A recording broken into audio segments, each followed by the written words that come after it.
Palatandaan na nagbabago na ang lalaki sa kanyang pagpanumbalik. Yon. Actually, isa rin talaga ito sa pinakamahirap alamin or pinakamahirap hulaan.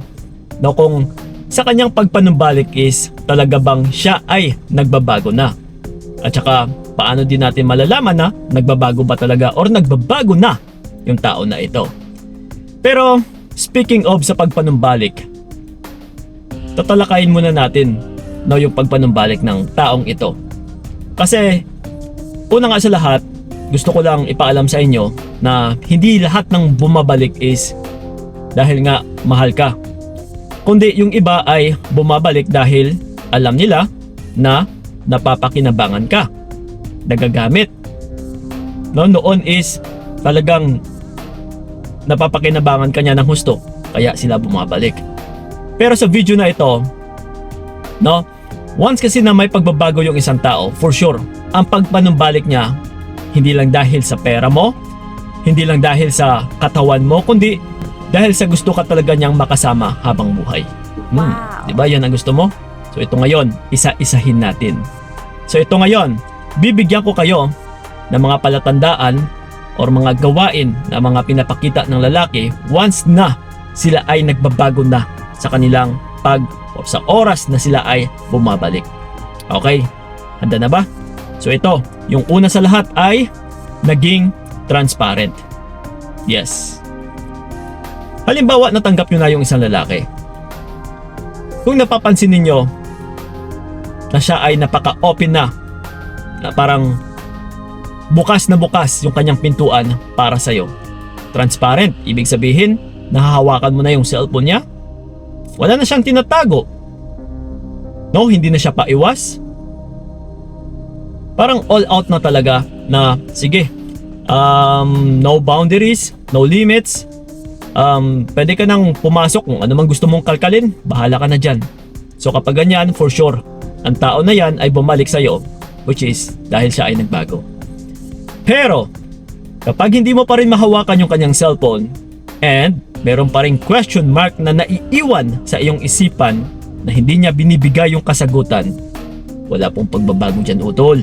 Ganun at ganun pa rin yan. Nakuha? Yon.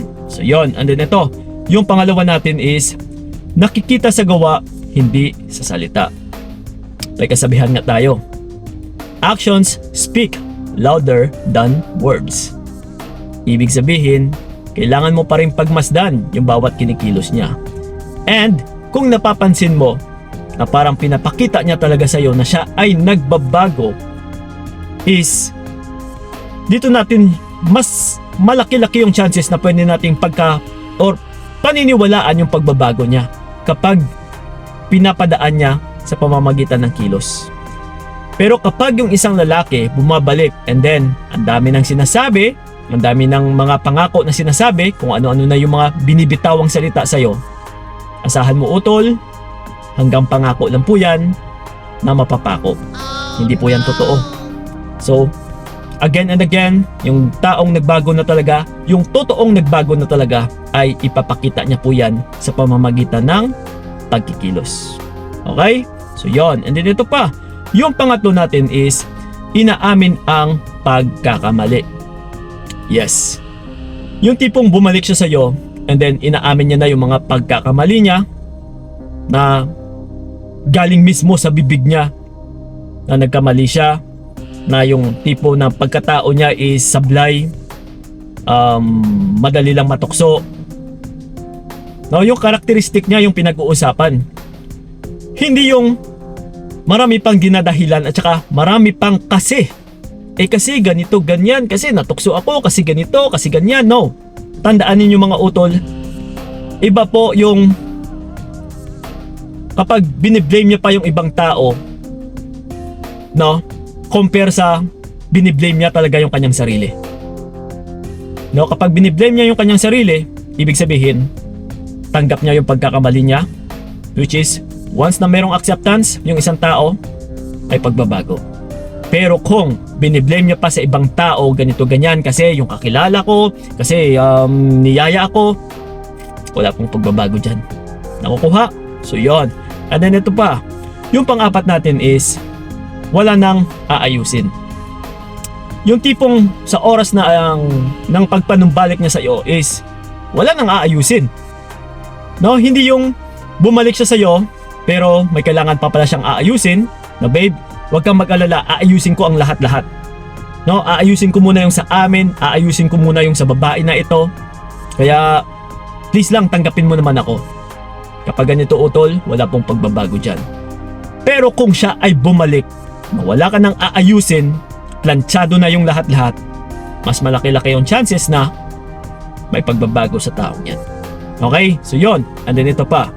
Yung panglima natin is hindi galit kapag pinag-uusapan. Pinag-uusapan yung mga nakaraan kung bakit kayo nagkahiwalay. Kung ano yung dahilan. Halimbawa, third party. Kung yun ang gusto mong pag-uusapan sa partner mo na gustong bumalik and tinanggap niya, hindi na siya galit, gusto niya rin pag-usapan dahil gusto niya nga humingi ng sorry, humingi ng pasensya, humingi ng kapatawaran, and para mabigyan mo ng another chance nang hindi nagagalit, may pagbabago po dyan.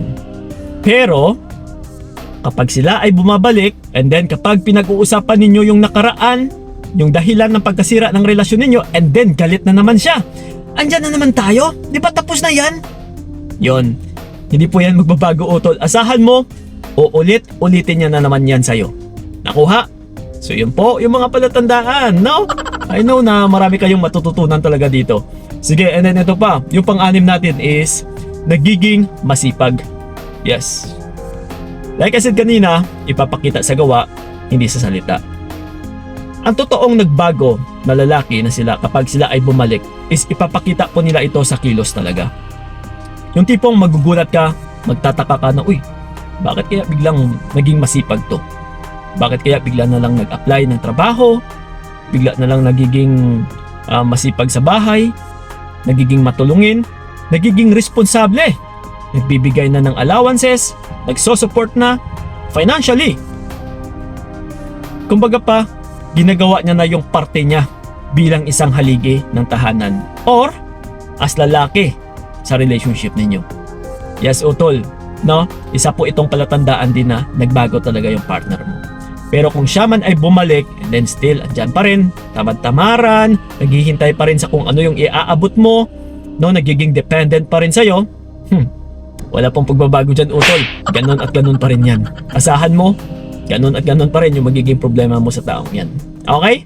So yun, and then ito, yung panghuli natin is walang iba kundi yung syempre kapag may nagawa siyang kasalanan sa'yo and then kapag tinanggap mo, ang automatic na gagawin ng isipan at saka ng puso niya is i-comfort ka palagi. Kapag totoong siya ay nagbago at saka totoong mahal ka niya, if kung pagmamahal talaga yung pagpanumbalik niya, always kanyang i-comfort. Ramdam niya na hindi ka pa okay. Ramdam niya na masakit pa rin sa'yo yung mga nakaraan. So always ka pong i-comfort, always ka pong uunawain, iintindihin kung bakit, kung minsan palagi kang natutulala, gusto mong mapag-isa, or ayaw mo siyang kausapin. Yeah, so dapat maiintindihan ito ng tao na gusto mong bumalik sa'yo. Once na naiintindihan ka niya, ibig sabihin, may pagbabago sa taong yan. Pero kapag pinapagalitan ka, inaaway ka pa lalo, no? Mas lalo ka pa talagang kinokontrol, at saka tinataasan ka pa ng pride, wala pong pagbabago dyan. So again and again, uulitin ko, hindi lahat ng bumabalik ay mayroong pagbabago or pagmamahal. Yung iba bumabalik dahil napapakinabangan ka, nagagamit ka. So, sa mga sinabi ko dito, sa pagbabago, for sure, meron pong pagmamahal dyan. Nagigets? So yun lang po yung mga palatandaan, utol, na sana'y nadadagdagan ko na naman ang inyong mga kaalaman. So yun lang po, maraming salamat talaga. So ingat kayo, God bless and babush!